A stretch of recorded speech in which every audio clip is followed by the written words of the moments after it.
So I said in my last video that I was going to improve my content, and inshallah, one of the ways I plan on doing that is by posting more regularly to help you guys make an informed decision on the route to follow to becoming a qualified accountant. Assalamu alaikum. Inshallah, you're well. So the UCAS deadline to apply for university is coming up on the 15th of Jan.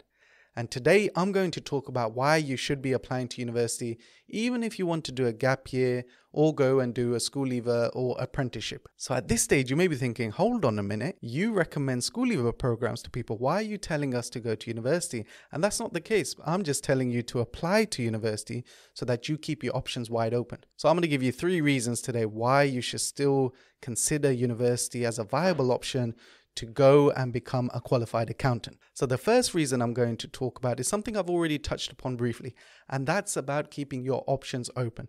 So some of you would have already applied to either school leaver programs or an apprenticeship, or pretty much decided that, you know what, I'm going to take a gap year out. But what I would say to you is that what happens if you don't get that school leaver or apprenticeship? You know, what happens if you get to the assessment center and you have a really bad day and then you find yourself with no job offers? And I know some of you may be thinking, well, if I actually don't get those job offers, I can go through clearing. But my point to you is, why wait till clearing?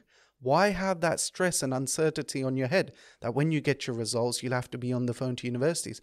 Why not apply to a university now and then make an informed decision? Hopefully you'll get both offers from university and school leaver programs, and then it's up to you. Go and have conversations with family, with friends, people you trust, and make the best decision for yourself. So why not spend the next week and a half drafting a personal statement, applying to university, and seeing what happens? You've got absolutely nothing to lose. And secondly, let's look at the reason why we would take a gap year or go for a school leaver or an apprenticeship program in the first place. And really, in most instances, it will come down to money, right? If you do a gap year, you may take a job so you can make some money before going off to university, or maybe even apply for a school leaver program.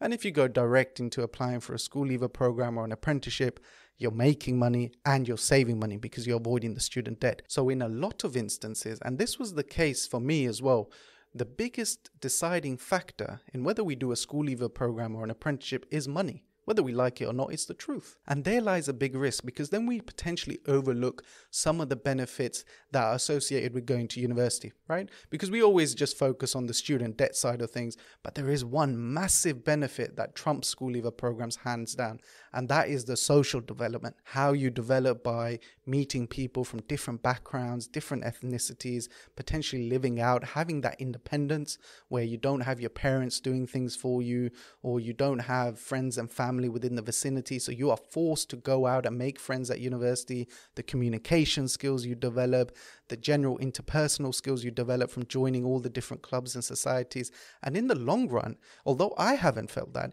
it may help you develop and progress your career. So actually going to university may be beneficial for some people, and I totally respect, university is still the most popular route to becoming a qualified accountant. Right? I respect that wholeheartedly. Thousands of people go to university each year, whereas in school leaver programs, it's probably in the low hundreds. So even though I'm a big advocate for school leaver programs, and alhamdulillah, I haven't felt the effects of not going to university as much, I'd say, in my career or personal development, I will still say hands down, university is much better for the social development side of things than going on to a school leaver program or an apprenticeship. The third reason of why I want you guys to apply to university is because of the number of doors it may open for you, right? So take me as a chartered accountant. Well, alhamdulillah, I'm qualified. I've been qualified for years. I can transition into many roles within finance.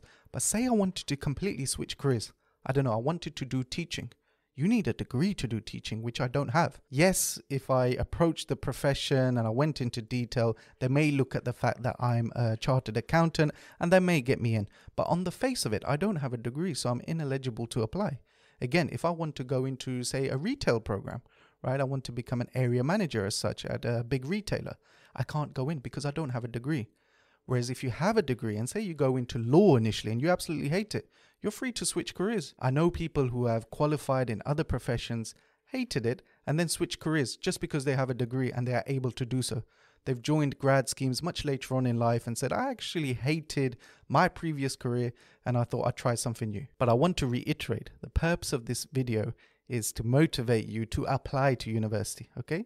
It's not there to tell you whether you should go to university or not, right? Right now, all we're talking about is keeping your options open. I'm still a big advocate for school leaver programs, and I'm definitely still on the school leaver side when you weigh everything up, but I don't want you guys to limit your options or get your hopes up. So inshallah, that's it. I hope you've enjoyed the video. And guys, what I will say before I go is we've got a massive example in COVID-19 as well. So you may think you want to do a gap year in September and travel the world, but what happens if we're still in the pandemic? What happens if the vaccination rollout doesn't work as well?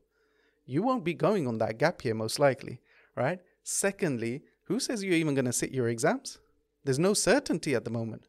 So why limit your options? I'll give you my own personal example as well. When I joined the NAO, I thought potentially this is a place where I may stay for the entirety of my career. I left 3 years later. When I joined BDO, I was offered a secondment, which I accepted. 2 weeks later, I resigned.